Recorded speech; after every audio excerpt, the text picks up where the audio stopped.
そばかすなんて気にしないわ。鼻ぺちゃだってお気に入り。おてんばいたずら大好き。口笛おしゃべり大好き。私はナタリ。空を見上げているとちょっぴり寂しい。そんな時こういうのほっぺをつねて笑っ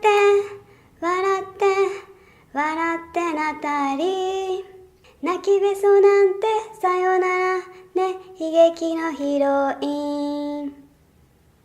彼女の悲しみ脱ぎ去るにはぬくもり優しさ必要よ。少しのヒントとおてんば心、友達持つこと大切。これこそナタリの生活。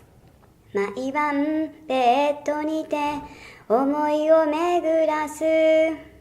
丘の上のプリンセスに優しく話すの。